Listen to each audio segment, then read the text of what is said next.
आज की इस वीडियो में हम चर्चा करेंगे ऑस्ट्रेलिया के दिग्गज तेज गेंदबाज डेनिस लिली की। 18 जुलाई 1949 को जन्मे डेनिस लिली ने ऑस्ट्रेलिया की तरफ से खेलते हुए 355 विकेट हासिल किए। 355 विकेट हासिल करना इतना अहम नहीं है जितना उनके बारे में ये जानना कि मैदान का तूफान उन्हें कहा जाता था। जब जब वो मैदान पर उतरते थे, सामने बल्लेबाजों का जीना दूभर हो जाता था। 148 से 154 किलोमीटर प्रति घंटे की रफ्तार से गेंदें फेंकना सामने बल्लेबाज को आतंकित करने के लिए काफी होता था। ऑस्ट्रेलिया के लिए जब वो क्रिकेट खेल रहे थे तो ऑस्ट्रेलिया में एक ओवर में 8 गेंदें फेंकी जाती थी और तेज गेंदबाज के लिए इतनी गति से गेंदें फेंकना उनकी प्रतिभा की कहानी स्वयं कहता है। इसके अलावा डेनिस लिली के आंकड़े भी बहुत कुछ कहते हैं उनके बारे में। डेनिस लिली ने जब खेलना शुरू किया तो ऑस्ट्रेलिया की टीम के सामने दिग्गज बल्लेबाज हुआ करते थे। उस ज़माने में डेनिस लिली बॉलिंग कर रहे थे जब वर्ल्ड क्रिकेट में Mike Brearley, Alan Knott, Sunil Gavaskar, Clive Lloyd, Vivian Richards और पाकिस्तान के दिग्गज खिलाड़ी मुदस्सर और माजिद खान, इस तरह के खिलाड़ी खेल रहे थे। ऐसे में उन्होंने इन सबके विकेट हासिल किए और अपना नाम अर्जित किया। डेनिस लिली की अगर बात की जाए तो उन्होंने टॉप ऑर्डर के बैट्समैन को 128 बार आउट किया, मिडिल ऑर्डर के बैट्समैन को 130 बार आउट किया और लोअर ऑर्डर के बैट्समैन को 97 बार आउट किया। अगर हम उनके विकेटों की संख्या 355 के सामने देखें तो एक मैच में उन्होंने 10 विकेट लेने का श्रेय 7 बार प्राप्त किया और एक पारी में 5 विकेट लेने का श्रेय उन्होंने 23 बार हासिल किया। जेफ थॉम्सन के साथ मिलकर के उन्होंने बहुत सारी विकेट्स हासिल की, तो रोडनी मार्श के रूप में उन्होंने एक विकेट कीपर को इस तरह से तैयार कर दिया जो पूर्व अनुमान के साथ कैच लपकने के लिए तैयार रहते थे। और क्रिकेट की रिकॉर्ड बुक्स को अगर हम देखें, क्रिकेट के स्कोर कार्ड्स को अगर हम देखें तो एक एंट्री बार बार देखने को मिलती है। बल्लेबाज के नाम के आगे लिखा होता है कार्ट मार्श बोर्ड लिली। ऐसा 95 बार हुआ।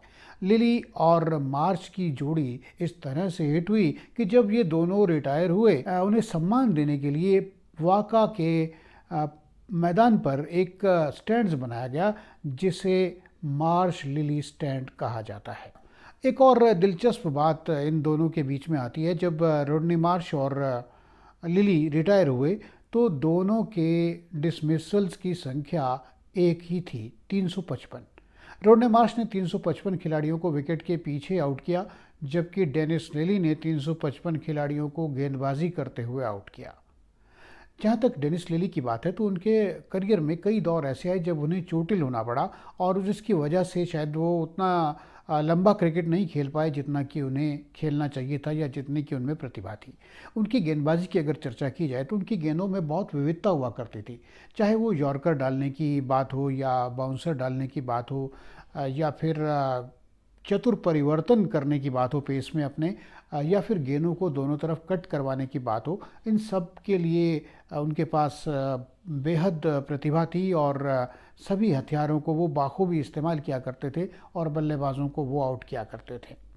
जहाँ तक बात है डेनिस लिली के करियर की तो कुछ समय तक वो विवादों में भी रहे और कैरी पैकर के क्रिकेट सर्कस को उन्होंने ज्वाइन किया, वहाँ भी जाकर के खेले। 1979 में जब इंग्लैंड के खिलाफ मैच चल रहा था तो एक एल्युमिनियम का बैट लेकर के वो मैदान में आ गए जिस पर कि बहुत विवाद हुआ और आखिरकार उस मैच में अंपायर को शिकायत की गई और उसमें लिली को बैट बदलने के लिए कहा गया। तो लिली ने कहा कि ऐसा क्रिकेट के नियमों में नहीं है और आखिरकार जब बीच बचाव की बात हुई तो लिली ने गुस्से में आकर के वो बैट बहुत दूर पटक दिया और उसके बाद से ये नियम बना कि क्रिकेट में केवल लकड़ी का बैट ही इस्तेमाल किया जाएगा।